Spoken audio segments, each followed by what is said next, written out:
नमस्कार। डेफोडिल की online classes में आप लोगों का एक बार फिर से स्वागत है। मैं सुखदेव खिलेरी। जैसा कि आप लोगों ने न्यूज़ सुन ली होगी कि राजस्थान पुलिस का जो पेपर है वो जुलाई में होने की संभावना है और रीट का जो पेपर है वो भी अपने टाइम पर यानी कि सितंबर में हो सकता है, या सितंबर में ना हुआ तो अक्टूबर या नवंबर में हो जाएगा।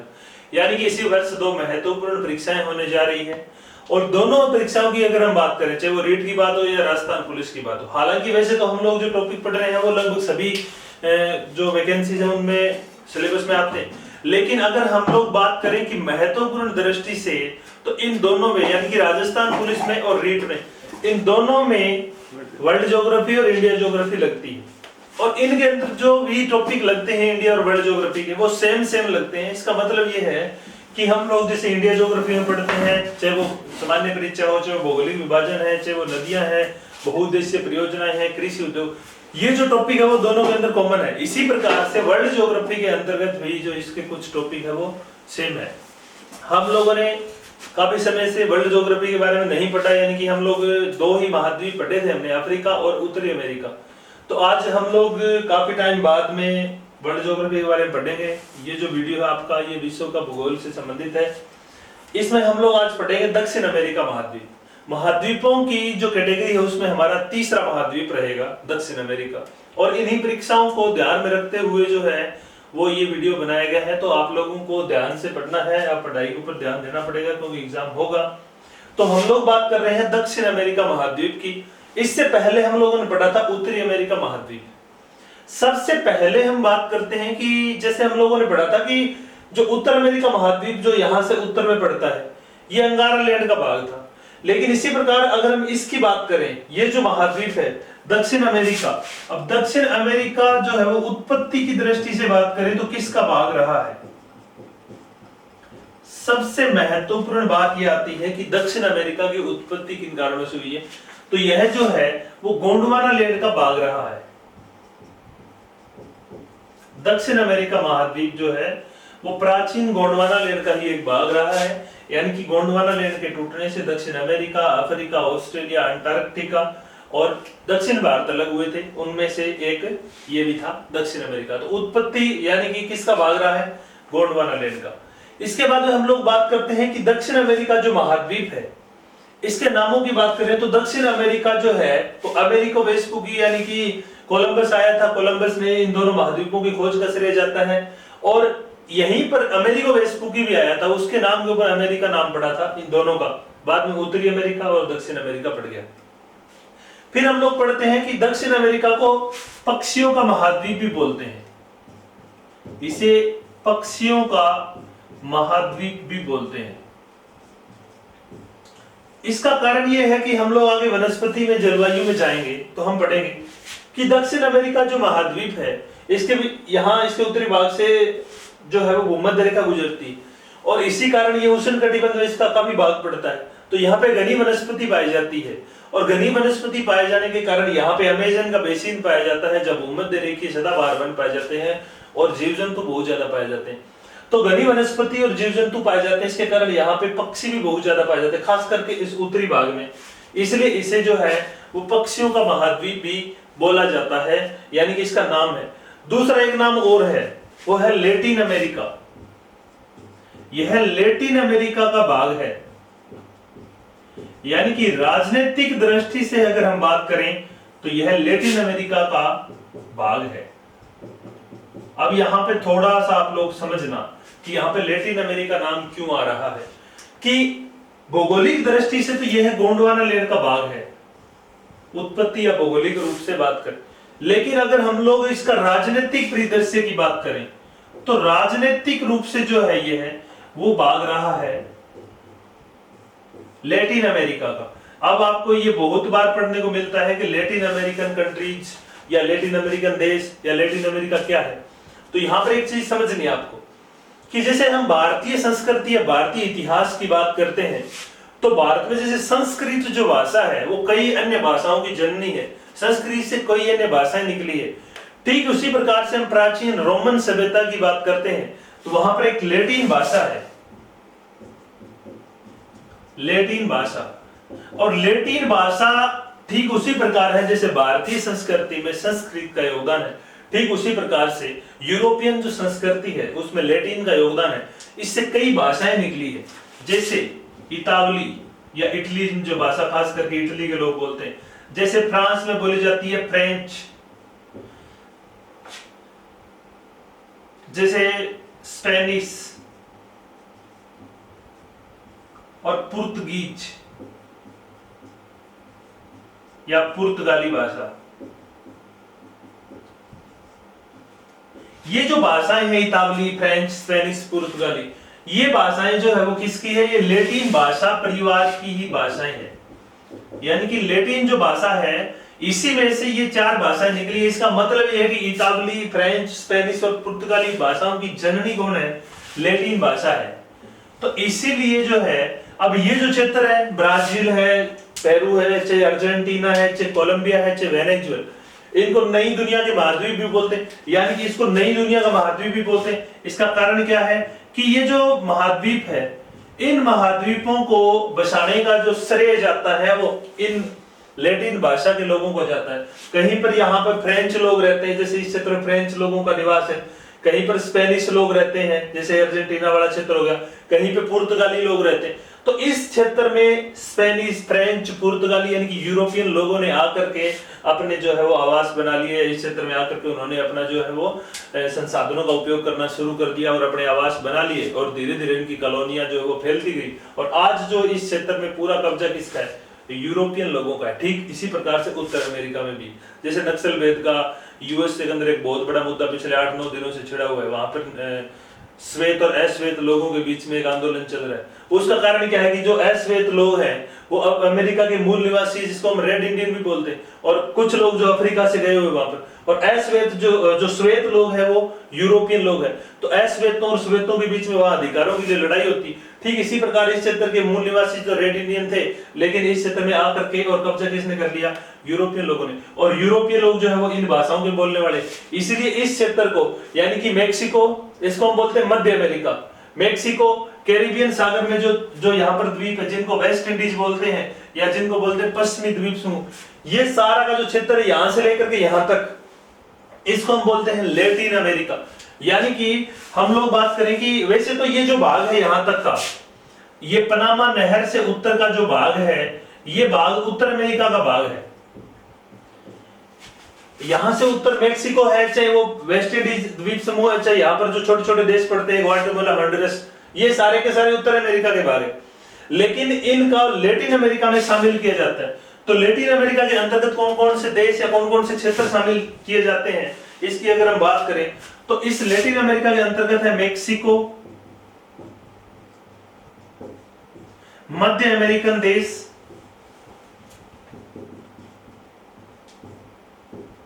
मध्य अमेरिकन कंट्रीज, वेस्ट इंडीज द्वीप समूह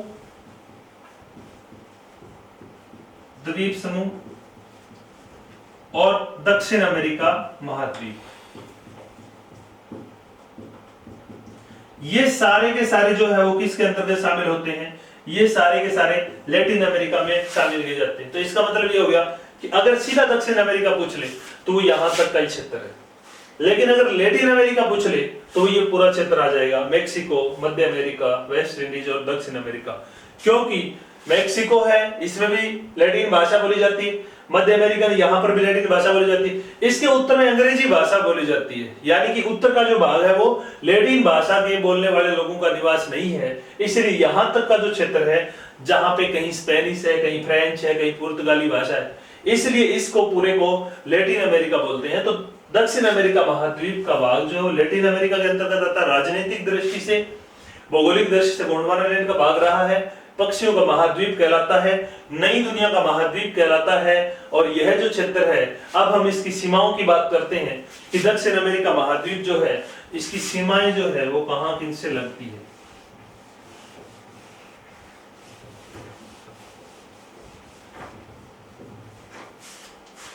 सीमाओं की बात करें तो जैसे इसके पश्चिम में प्रशांत महासागर है, दक्षिणी प्रशांत पड़ता है, इसके पूर्व में अटलांटिक महासागर है और इसके उत्तर पूर्व में कैरिबियन सागर है। ये कैरिबियन सागर है पूरा उत्तर में, जैसे मैक्सिको खड़ी होगी, ये जो क्षेत्र है ये कैरिबियन सागर है। हालांकि अटलांटिक महासागर का ही एक सीमावर्ती सागर है।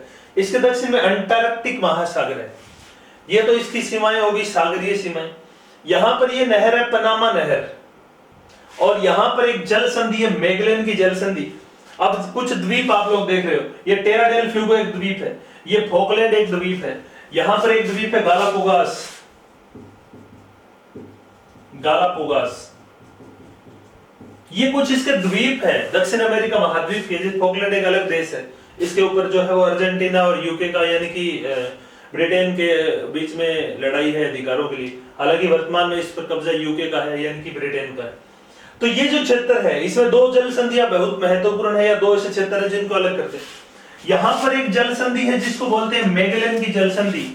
यहां एक संकरा भाग है, ऐसा संकरा भाग जो दो बड़े जलीय भागों को जोड़ता है उसको हम स्थल संधि बोलते हैं, जल संधि बोलते हैं। और ऐसा संकरा स्थलीय भाग जो दो बड़े स्थल खंडों को जोड़ता हो उसको हम स्थल संधि बोलते हैं। तो ये दो जलीय भागों को जोड़ रही है, इधर अटलांटिक महासागर को प्रशांत महासागर से। तो इस संकरे जलीय भाग को बोलते हैं हम लोग जल संधि। इसका नाम है मैगेलन जल संधि। मैगेलन जल संधि किसको अलग करती है? दक्षिण अमेरिका की मुख्य भूमि को टेरा डेल फ्यूगो द्वीप से अलग करती है। मैगेलन की संधि बहुत बार क्वेश्चन पूछा जाता है किस महाद्वीप के दक्षिण में पड़ती है, तो दक्षिण अमेरिका के दक्षिण में पड़ती है। टेरा डेल फ्यूगो जो द्वीप है इसका यहां पे दक्षिणी जो भाग है इसे कहते हैं केप ऑफ हॉर्न,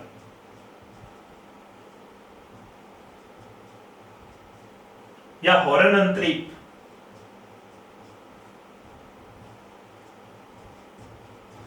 हॉर्न अंतरीप बोलते हैं इसे, केप ऑफ हॉर्न या हॉर्न अंतरीप के नाम से इसको जाना जाता है। टेरा डेल फ्यूगो का बिल्कुल दक्षिणी भाग केप ऑफ हॉर्न कहलाता है। और ये टेरा डेल फ्यूगो जो है वो मैगेलन की संधि द्वारा दक्षिण अमेरिका से अलग होता है। मैगेलन एक शोधकर्ता, एक समुद्री एक नाविक था जो कि पूरी दुनिया का चक्कर लगाने के लिए निकला था, इसीलिए वो इस क्षेत्र से गुजरा भी था, इसलिए इस संधि का नाम मैगेलन की संधि जो है वो पड़ गया। अब इसके उत्तर में यहाँ पर है पनामा नहर। अब ये पनामा नहर जो 1914 में बनकर के तैयार हुई थी, 1904 से 14 के बीच में दुनिया की दूसरी व्यस्त नहर है स्वेज के बाद। पनामा नहर नहीं थी तो यहाँ पर एक जल संधि है, स्थल संधि है। पनामा की स्थल संधि जो उत्तर अमेरिका से दक्षिण अमेरिका को इसको जोड़ती है। हालांकि पैन अमेरिकन हाईवे इस नहर के ऊपर से गुजरता है, दोनों को जोड़ता है, लेकिन वैसे ये पनामा नहर जो उत्तर अमेरिका को दक्षिण अमेरिका से अलग करती है। तो पनामा की जो संधि है या पनामा जो नहर है ये क्या करती है? उत्तर और दक्षिण अमेरिका को अलग करती है, उत्तर और दक्षिण अमेरिका को अलग करती है।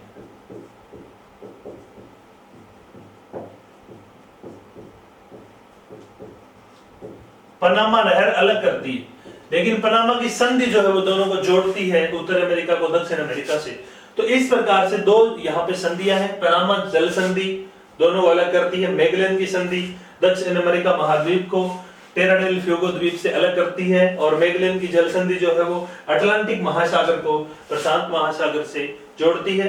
टेरा डेल फ्यूगो एक द्वीप है जो इसके दक्षिण में पड़ता है, अर्जेंटीना का भाग है। टेरा डेल फ्यूगो का दक्षिण भाग केप ऑफ हॉर्न या हॉर्न अंतरीप कहलाता है। इसके पूर्व में एक द्वीप है फोकलैंड। फोकलैंड जो द्वीप है यहाँ से एक ठंडी जल की धारा बहती है, फोकलैंड की धारा, और ये फोकलैंड द्वीप वर्तमान में यूके के कब्जे में है। हालांकि यूके और अर्जेंटीना के बीच इसके अधिकार को लेकर विवाद है। और यहाँ पर एक द्वीप है गालापागोस। इस प्रकार से ये तो सीमाओं की बात होगी। अब हम लोग पढ़ते हैं कि दक्षिण अमेरिका महाद्वीप में कुल देशों की संख्या कितनी है, कितने देश है यहाँ? तो दक्षिण अमेरिका में कुल देशों की संख्या है 13 देश है यहाँ। 12 देश इसकी मुख्य भूमि में पड़ते हैं, जैसे आप लोग देख रहे हो। सबसे बड़ा देश है ब्राजील, इसके बाद में अर्जेंटीना, फिर कोलंबिया, वेनेजुएला, पेरू, इक्वेडोर। ये जो है वो इक्वेटर पर पड़ता है, भूमध्य रेखा पर पड़ता है, इसलिए इसका नाम ही इक्वेडोर पड़ गया, इक्वेडोर। चिली एक लंबा देश है, यहां पर 3 देश है, इसका नाम है गुयाना, इसका नाम है सूरीनाम,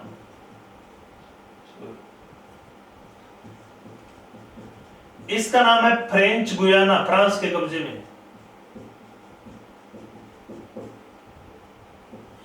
प्रकार से गुयाना, सुरिनाम और फ्रेंच गुयाना, यहाँ पर तीन छोटे छोटे देश हैं। सबसे बड़ा ब्राजील है, ब्राजील की राजधानी ब्राजीलिया है। इसके उत्तर में वेनेजुएला, इसकी राजधानी कराकस है। कोलंबिया की राजधानी बोगोटा है। वेनेजुएला एक बहुत महत्वपूर्ण देश है, वैसे ब्राजील भी महत्वपूर्ण, आगे हम लोग इनकी विशेषताओं के बारे में पढ़ेंगे। पेरू है, यहाँ पे पेरू की राजधानी लीमा है। यहाँ पे इक्वाडोर है, इसके बाद चिली है, इसकी राजधानी सैंटियागो है। बोलीविया, पराग्वे और उरुग्वे। अब यहाँ पर हमें कुछ महत्वपूर्ण बातें जो एग्जाम में पूछी जाती है वो ध्यान में देनी है। अर्जेंटीना की राजधानी है ब्यूनस आयर्स। अब यहाँ पर महत्वपूर्ण क्या है कि जो 13 देश है, इन 13 देशों में इसके जो देश है वो लगभग समुद्र से लगते हैं। 11 देश जो है सागरीय सीमा बनाते हैं या सागरीय सीमा पर स्थित है। लेकिन जो मोस्ट इंपोर्टेंट क्वेश्चन यहां पर बनता है कि इसके 2 देश लैंड लॉक्ड है या हम कहें स्थलबद्ध है। स्थलबद्ध है इसके 2 देश। मोस्ट इंपोर्टेंट है कि दक्षिण अमेरिका के कौन से 2 देश स्थलबद्ध है। अब आप लोग इसमें देख रहे होंगे कि कौन से ऐसे देश है जिनकी सीमा समुद्र से नहीं लगती। तो एक तो ये है बोलीविया और एक है पराग्वे। ये बोलीविया और पराग्वे 2 देश है जिनकी सीमा जो है वो समुद्र से नहीं लगती, यानी कि इनको हम क्या बोलते हैं, स्थलरुद्ध या स्थलबद्ध या लैंड लॉक्ड कंट्री कहते हैं। इनमें बड़ा है बोलीविया, दक्षिण अमेरिका की सबसे बड़ी लैंड लॉक्ड कंट्री है। और 11 जो देश है उनकी सीमा लगती है, चाहे ब्राजील है, चाहे French Guiana, Suriname, Guyana, Venezuela, Colombia, Ecuador, Peru, Chile, Falkland, Argentina और उरुग्वे, इन देशों की सीमा लगती है। अब हम लोग बात करते हैं कि इस महाद्वीप के बड़े और छोटे देशों की। तो बड़े और छोटे देशों की हम लोग अगर बात करें तो यहां पर हम पढ़ेंगे कि इस महाद्वीप का जो सबसे बड़ा देश है, जैसा आपको दिख ही रहा है, ब्राजील है। ब्राजील दुनिया का 5वां बड़ा देश है, विश्व का 5वां बड़ा देश है। अब ये 5वां जनसंख्या और क्षेत्रफल दोनों दृष्टि से ब्राजील क्षेत्रफल में भी दुनिया का 5वां बड़ा देश है और जनसंख्या में भी दुनिया का 5वां बड़ा देश है। जैसे यूएसए क्षेत्रफल में भी दुनिया का 3रा बड़ा देश है और यूएसए जनसंख्या में भी दुनिया का 3रा बड़ा देश है। इसी प्रकार से ये 5वें नंबर पर है। दक्षिण अमेरिका महाद्वीप जो है क्षेत्रफल में दुनिया का 4था बड़ा महाद्वीप है, लेकिन जनसंख्या में इसका भी 5वां नंबर है दक्षिण अमेरिका का। ठीक उसी प्रकार से ब्राजील भी दुनिया का 5वां बड़ा देश है जनसंख्या में। ब्राजील इस महाद्वीप का सबसे बड़ा देश है। यहाँ पे इसकी राजधानी ब्राजीलिया है। इसमें कुछ महत्वपूर्ण नगर है जिनको बात करेंगे, रियो डी जेनेरियो है, चाहे वो साओ पाउलो है, आगे हम लोग पढ़ेंगे। इसके बाद हम लोग बात कर रहे हैं सबसे छोटा देश। तो सबसे छोटा देश है फॉकलैंड। इस महाद्वीप का सबसे छोटा देश है फॉकलैंड। अब ये तो बड़े और छोटे देशों की बात होगी। अब हम लोग पढ़ते हैं कि ब्राजील जो देश है इसकी जो सीमा है, विशाल देश है और इस महाद्वीप में सर्वाधिक सीमा बनाता है। इसकी सीमा 10 देशों से लगती है। अब इसकी 2 ही देशों से सीमा नहीं लगती, यानी कि जो स्थलबद्ध 12 देश है उनमें से यह 10 देशों से सीमा बनाता है और 2 देशों से सीमा नहीं बनाता। एक तो है इक्वाडोर जिससे इसकी सीमा नहीं लगती और दूसरा है चिली जिससे ब्राजील की सीमा नहीं लगती। तो चिली और इक्वाडोर को दोनों को छोड़ करके और जो 10 देश है वो इससे सीमा बनाते हैं। तो ये भी एक बार क्वेश्चन पूछा गया था कि ब्राजील से दक्षिण अमेरिका के कौन से 2 देश सीमा नहीं बनाते, कौन से 2 देश सीमा नहीं बनाते। तो आपको यहां पर ध्यान देना है कि वो है इक्वाडोर और चिली। ये जो 2 देश हैं वो ब्राजील से सीमा नहीं बनाते। तो ये हमें ध्यान में रखना है कि ब्राजील जो है, ये भी क्वेश्चन पूछा गया था कि ब्राजील दक्षिण अमेरिका कितने देशों के साथ सीमा बनाता है। तो यह है टोटल 9, यानी कि और हो गया, एक खुद हो गया, टोटल 10 देश है जो सीमा बनाते हैं यहाँ पे। तो इस प्रकार से हमें जो है वो ध्यान देना है कि इक्वाडोर और चिली जो है वो इससे सीमा नहीं बनाते। इसके बाद हम लोग बात करते हैं कि 2 महत्वपूर्ण रेखाएं, जैसे 3 अक्षांश रेखाएं होती है, भूमध्य रेखा, कर्क रेखा और मकर रेखा, 3 महत्वपूर्ण रेखाएं होती है। इन तीनों में से 2 रेखाएं इस महाद्वीप से होकर के गुजरती है। अच्छा, आप एक क्वेश्चन मैं आपको छोड़ रहा हूं, आप बताइए हुए कि ऐसा कौन सा महाद्वीप है जिससे होकर के ये तीनों रेखाएं गुजरती है, कर्क रेखा, भूमध्य रेखा और मकर रेखा। आप लोग कमेंट करके बताना मेरे को। अब मैं यहां पर बता रहा हूं कि जो दो रेखाएं हैं यहां पर इस महाद्वीप से होकर के गुजरती है और उससे संबंधित क्वेश्चन पूछा जाता है। अब एक तो ये रेखा है,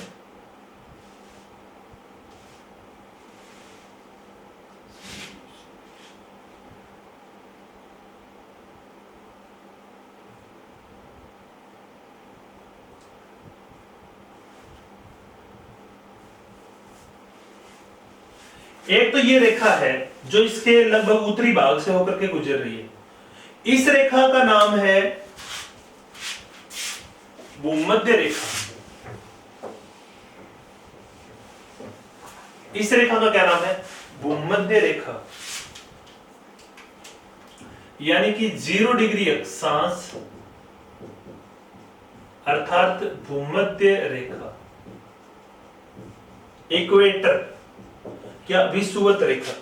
अब भूमध्य रेखा कितने देशों से गुजरती है? दक्षिण अमेरिका के कितने देशों से गुजरती है? ये ध्यान देना है आप लोगों को। क्वेश्चन पूछा जाता है कि दक्षिण अमेरिका के कुल कितने देशों से भूमध्य रेखा गुजरती है। तो हम या यूं कहें कि भूमध्य रेखा पर स्थित दक्षिण अमेरिका के कुल देश कितने हैं, तो आप लोग जो है, इसीलिए मैंने इसके देश दिखाए क्योंकि इसके जो 12-13 देश है सारे के सारे बहुत महत्वपूर्ण है, इसलिए अलग अलग आपको दिखाए गए हैं। तो आप लोग यहां पर खुद देखोगे, इक्वाडोर है, पेरू है, थोड़ी सी सीमा पेरू से गुजरती है, कोलंबिया है और ब्राजील है। 4 देश है, इक्वाडोर,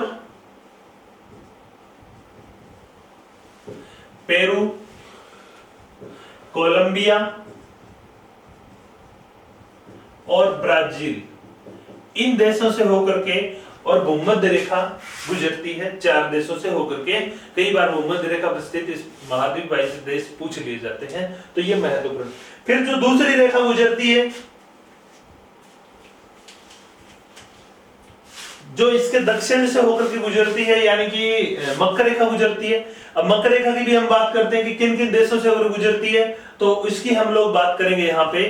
मकर रेखा कहां से होकर के गुजरती है, तो आपको ध्यान देना है कि मकर रेखा जो है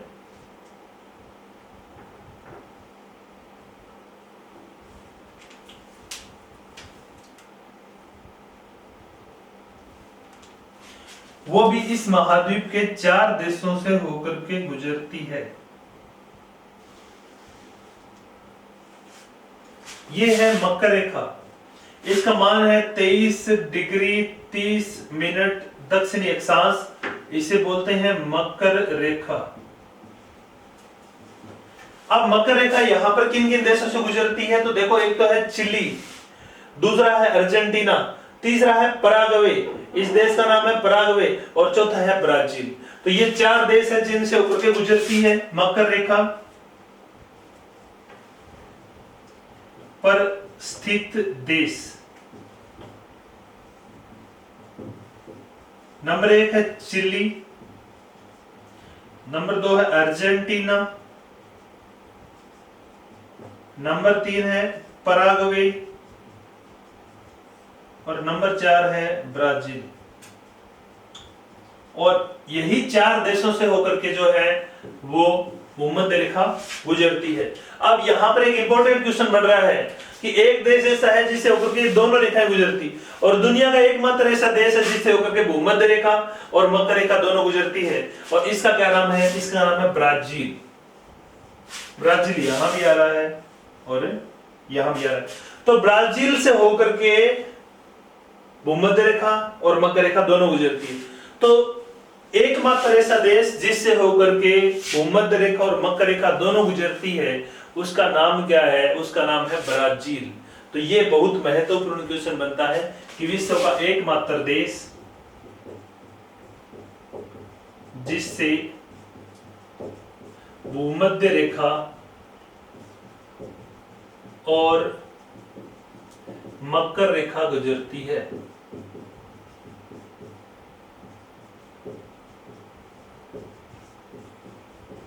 बहुत महत्वपूर्ण क्वेश्चन है ये कि ये दोनों रेखाएं इस देश से गुजरती है।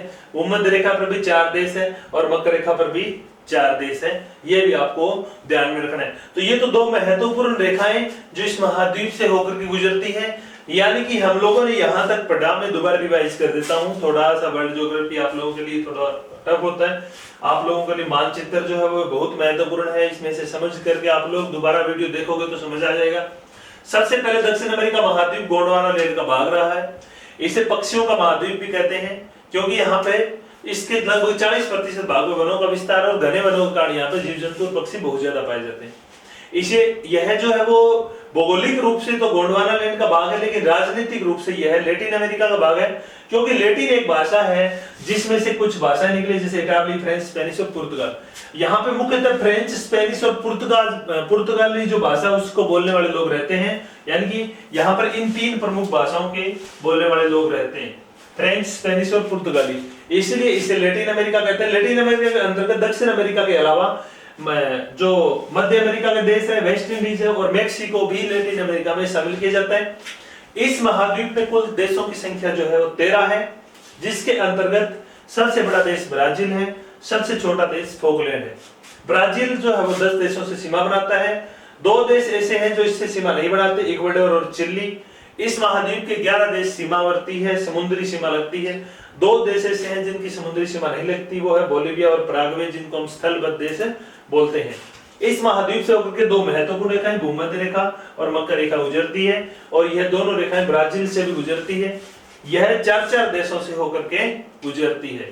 अब हम लोग बात करेंगे कि दक्षिण अमेरिका महाद्वीप को पनामा की जो नहर है वो उत्तर अमेरिका से अलग करती है, और मैगेलन की संधि जो है वो टेरा डेल फ्यूगो द्वीप से अलग करती है। टेरा डेल फ्यूगो इस महाद्वीप का दक्षिणतम भाग है, और इसका दक्षिणतम बिंदु है हॉर्न द्वीप या केप ऑफ हॉर्न। इसके दक्षिण में यहाँ पर एक द्वीप है फोकलैंड, जिस पर वर्तमान में यूके का कब्जा है, लेकिन अर्जेंटीना और यूके के बीच यह है विवादित है। और यहाँ पर एक द्वीप है गालापागोस। इस प्रकार से ये तो इसकी हम लोगों ने सामान्य परिचय की बात कर ली। अब हम लोग बात करते हैं दक्षिण अमेरिका महाद्वीप की जलवायु और वनस्पति के बारे में, क्योंकि ये जो महाद्वीप है वो वनस्पति की दृष्टि से बहुत महत्वपूर्ण महाद्वीप है। यहाँ से प्रश्न जो है वो पूछे जाते हैं। तो किस प्रकार से इसमें से प्रश्न आते हैं वो चीज हम लोग देखते हैं कि वनस्पति दृष्टि से या जलवायु की दृष्टि से किस प्रकार यह है अति महत्वपूर्ण है।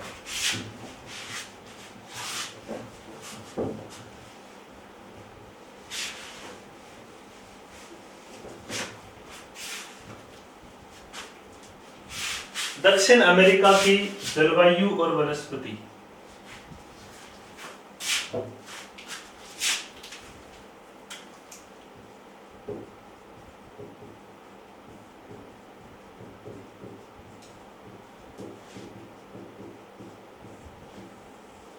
जलवायु की हम अगर बात करें तो इससे यानी कि उत्तरी भाग में उष्णकटिबंधीय जलवायु पाई जाती है, ये भूमध्य रेखा गुजरती है। इसके दक्षिण भाग में शीतोष्णकटिबंधीय जलवायु है वो पाई जाती है, इस दृष्टि से महत्वपूर्ण है। चिली के अंदर, मध्य चिली के अंदर यहाँ पे भूमध्य सागरीय जलवायु पाई जाती है, यानी कि ये जो क्षेत्र है यहाँ पे भूमध्य सागरीय जलवायु पाई जाती है। भूमध्य सागरीय जलवायु विश्व के कुछ देशों में या महाद्वीपों के दक्षिण पश्चिमी भागों में इस प्रकार की जलवायु जो है वो पाई जाती है। जैसे ये है भूमध्य सागरीय, उत्तर अमेरिका में यूएसए के कैलिफोर्निया प्रांत में पाई जाती है। यूरोप के अंदर जो भूमध्य सागर है उसके इर्द गिर्द और उत्तरी पश्चिमी अफ्रीका में पाई जाती है, दक्षिण पश्चिमी अफ्रीका में पाई जाती है। ऑस्ट्रेलिया के दक्षिणी पश्चिमी भाग में भी इसी प्रकार की जलवायु पाई जाती है, भूमध्य सागरीय जलवायु। यह जलवायु दुनिया में फलों के उत्पादन के लिए प्रसिद्ध होती है, खास करके खट्टे फलों के उत्पादन के लिए जो है ये सर्वाधिक महत्वपूर्ण होती है। इसके अलावा यहाँ पे उष्ण और शीतोष्ण जलवायु जो है वो पाई जाती है। इसके बाद हम लोग बात करते हैं वनस्पति की। अब वनस्पति की हम बात करें तो दक्षिण अमेरिका महाद्वीप के 40% भाग पर वनस्पति आवरण है। 40% भाग पर इसके ऊपर वनस्पति पाई जाती है, यानी कि इस दृष्टि से प्राकृतिक वनस्पति की दृष्टि से ये बहुत ही महत्वपूर्ण जो है वो क्षेत्र है। अब हम लोग बात करते हैं कि यहाँ पे प्रमुखतः कौन कौन सी वनस्पतियां पाई जाती है। तो सबसे पहले बात आती है कि यहां पर अगर प्रमुख वनस्पतियों की बात करें और यहां से वनस्पति में से 1% जरूर आता है, इसलिए आप लोगों को इस पर ध्यान देना पड़ेगा कि कौन कौन सी वनस्पतियां पाई जाती है और किन किन नामों से जानी जाती है। सबसे पहले यहां पर पाया जाता है भूमध्य रेखीय वन। भूमध्य रेखीय वर्षा वन, यानी कि ये भूमध्य रेखा है, ये 0 डिग्री है और 0 डिग्री के दोनों ओर जो है वो वन पाए जाते हैं, घने वन। अब भूमध्य रेखा दुनिया में जिन क्षेत्रों से होकर गुजरती है उसके लगभग 5-7 डिग्री दोनों अक्षांशों में, या 7 डिग्री उत्तरी अक्षांश से 7 डिग्री दक्षिण अक्षांश के बीच जो है वो घने वन पाए जाते हैं, क्योंकि यहाँ पे प्रतिदिन वर्षा होती है और उमस है वो सारा साल बढ़ी रहती है, यानी कि उच्च तापमान, उच्च वर्षा और उमस ज्यादा होने के कारण या आर्द्रता ज्यादा होने के कारण यहाँ पे जो है वो ऊंचे ऊंचे घने वन पाए जाते हैं और विश्व की सर्वाधिक जो है वो जीव जंतु यहाँ पर पाए जाते हैं। तो यहाँ पे भूमध्य रेखीय वर्षा वन जो है वो अमेजन बेसिन में पाए जाते हैं। अमेजन बेसिन में, अमेजन जो नदी है उस नदी के दोनों ओर घने वन पाए जाते हैं, इसलिए इसे कहते हैं अमेजन का बेसिन। अमेजन बेसिन में 2019 में आग लग गई थी, पूरी दुनिया में ये चर्चा का विषय रहा था और इसके कारण इस क्षेत्र में बहुत ज्यादा हानि हुई थी, क्योंकि अमेजन बेसिन जो है वो धरती का एक फेफड़ा कहलाता है। बहुत महत्वपूर्ण क्वेश्चन है, धरती का फेफड़ा। अमेजन बेसिन को कहते हैं क्योंकि यह लगभग 20% ऑक्सीजन अमेजन के बेसिन में, यानी कि दक्षिण अमेरिका महाद्वीप में जो भूमध्य रेखीय वर्षा वन पाए जाते हैं, यहां से लगभग 20% ऑक्सीजन बनती है, इसलिए इसे धरती का फेफड़ा कहते हैं। ये क्वेश्चन बहुत बार आया है कि धरती का या पृथ्वी का फेफड़ा किसे कहते हैं, तो अमेजन के वनों को कहते हैं, क्योंकि यहां से लगभग 20% ऑक्सीजन जो है वो उत्पादित होती है, इसीलिए जो है वो फेफड़ा कहलाता है। और अमेजन बेसिन कहां पाया जाता है, भूमध्य रेखा के आसपास दक्षिण अमेरिका में पाया जाता है। अब हम लोग देखते हैं कि कहां कहां, तो ये जो क्षेत्र है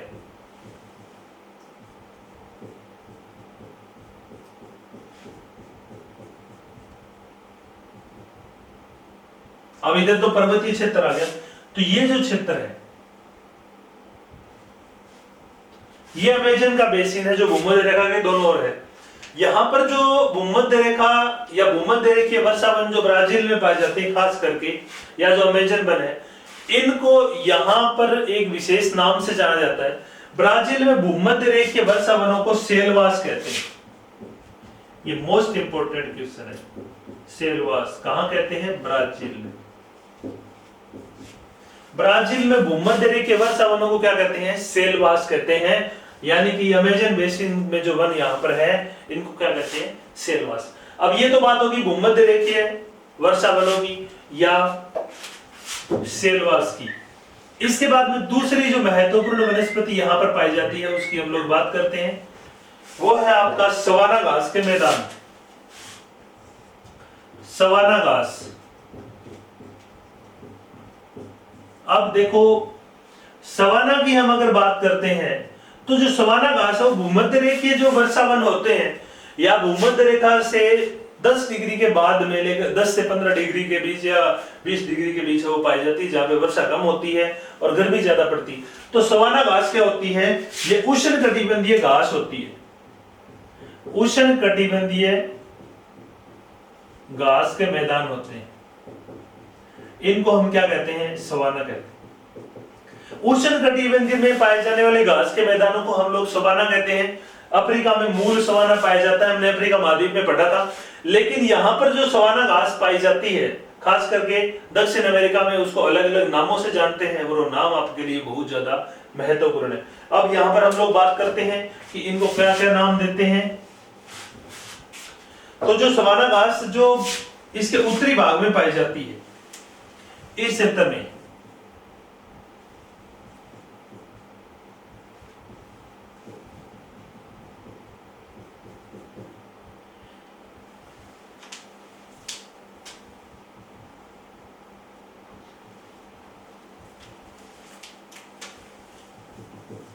और जो इसके दक्षिण में पाई जाती है,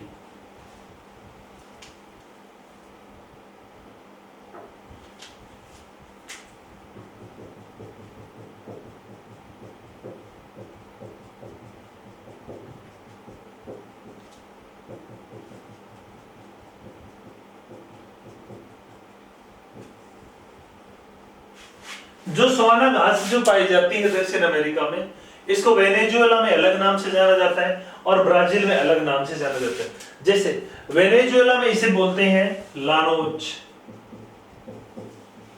मोस्ट इंपोर्टेंट क्वेश्चन है कि लानोज घास कहां पाई जाती है? वेनेजुएला में।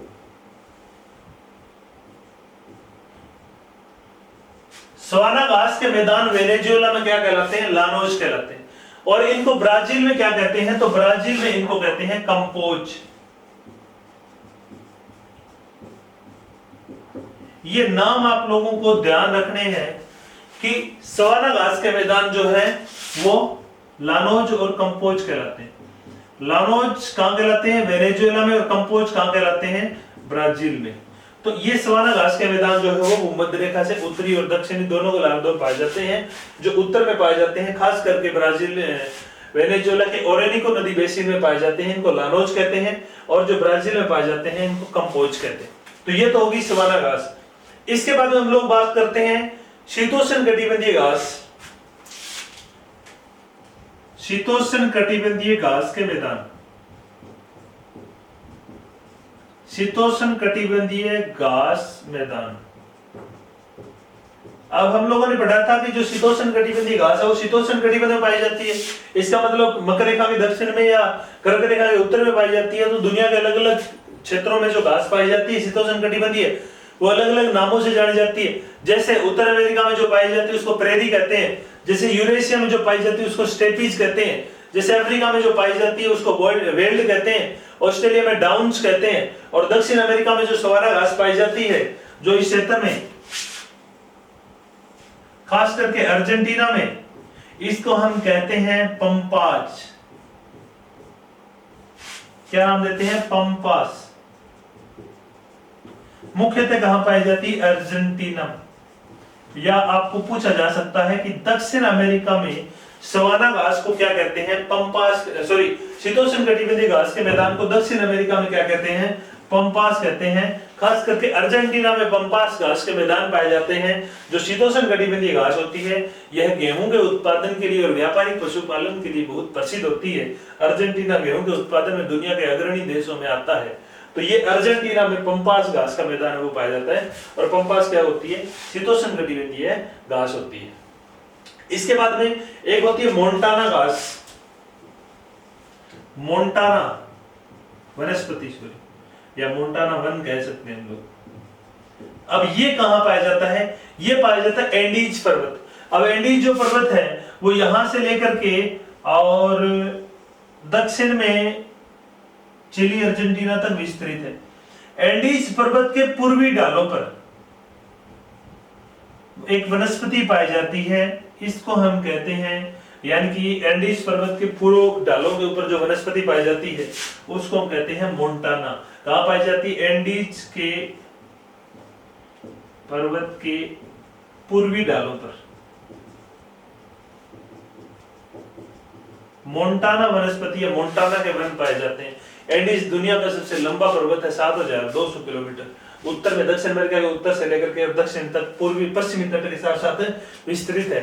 और इस पर्वत के पूर्वी जो ढाल है इनके साथ साथ विस्तृत है मोंटाना के वन या वनस्पति। तो एक होता है मोंटाना, पूछा जा सकता है किस पर्वत के पूर्वी ढालों पाए जाते हैं? एंडीज पर्वत के पूर्वी ढालों पर दक्षिण अमेरिका में पाए जाते हैं। एक होता है ग्रान चाको।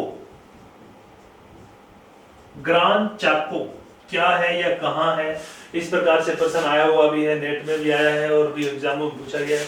तो ग्रान चाको जो वनस्पति है वो कहां पाई जाती है? तो इसमें आपको ध्यान रखना है कि जो यह वनस्पति है वो उत्तरी अर्जेंटीना और पैराग्वे, उत्तरी जो अर्जेंटीना है और पैराग्वे है, ये जो क्षेत्र है पैराग्वे का और उत्तरी अर्जेंटीना का, यहां पर एक वनस्पति पाई जाती है जिसको हम कहते हैं ग्रान चाको। अब ग्रान चाको की विशेषता क्या होती है इसकी अगर हम लोग बात करें तो जो ग्रान चाको है ये घने वनों और घास का क्षेत्र होता है।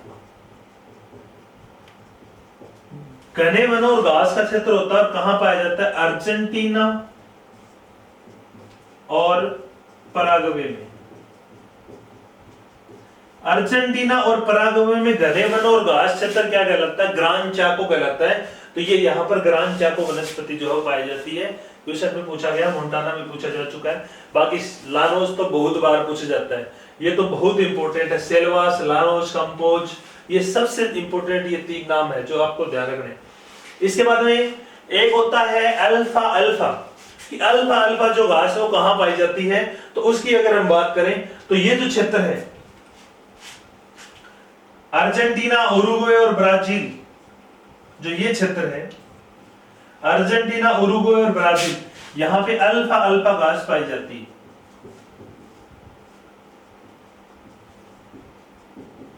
अल्फा अल्फा घास जो है वो ब्राजील, अर्जेंटीना और उरुग्वे में पाई जाती है और ये बहुत स्वादिष्ट घास होती है, या हम कहें कि पौष्टिक घास होती है, इसलिए ये महत्वपूर्ण है वो होती है, इसे एग्जाम में पूछ ली जाती है। तो ये कुछ महत्वपूर्ण वनस्पतियां हैं जो कि दक्षिण अमेरिका महाद्वीप में पाई जाती है, क्योंकि वनस्पति की दृष्टि से बहुत महत्वपूर्ण महाद्वीप है। 40% वनस्पति पाई जाती है और उसमें सबसे महत्वपूर्ण है भूमध्य रेखीय वर्षावन, जो अमेजन बेसिन में पाए जाते हैं, जहां पे धरती का फेफड़ा है और जहां पे 20% के लगभग ऑक्सीजन जो है वो उत्पादित होती है। इसको ब्राजील में सेल्वास कहते हैं। फिर है आपका उष्णकटिबंधीय घास के मैदान या सवाना घास। सवाना घास के मैदान जो वेनेजुएला में पाए जाते हैं उनको लानोज कहते हैं, और जो ब्राजील में पाए जाते हैं इनको कंपोज कहते हैं। फिर है शीतोष्ण कटिबंधीय घास के मैदान। उष्ण के बाद शीतोष्ण कटिबंध आता है। यहाँ पर जो शीतोष्ण कटिबंधीय घास के मैदान पाए जाते हैं वो ज्यादातर अर्जेंटीना में है, जिनको हम लोग पंपास कहते हैं। इसके बाद में मोंटाना वनस्पति जो है वो एंडीज पर्वत के पूर्वी ढालों पर पाई जाती है। ग्रान चाको घने वनों और घास का क्षेत्र होता है जो अर्जेंटीना और पराग्वे में पाया जाता है। अल्फा अल्फा एक घास होती है जो पशुओं के लिए बड़ी स्वादिष्ट होती है, पौष्टिक होती है। यह ब्राजील, उरुग्वे और अर्जेंटीना तीनों में पाई जाती है। और भूमध्य सागरीय जो वनस्पति होती है वो मध्यवर्ती चिली के अंदर पाई जाती है, पश्चिमी तट के सहारे जो है वो पाई जाती है। इस प्रकार से ये तो बात होगी जलवायु और वनस्पति की। तो यहां तक हम लोगों ने जो पढ़ा वो पढ़ा कि दक्षिण अमेरिका की उत्पत्ति, इसके नाम, इसकी सीमाएं, इसकी वनस्पति, इसकी जलवायु, इसके प्रमुख देश और इसकी प्रमुख रेखाएं। आप लोगों को ये वीडियो कैसा लगा आप लोग जरूर बताएं कमेंट करके। अगर वीडियो अच्छा लगा है तो लाइक और शेयर करें। अगर चैनल को सब्सक्राइब नहीं किया तो आप डेफोडिल ऑनलाइन क्लासेस चैनल को सब्सक्राइब करें। धन्यवाद।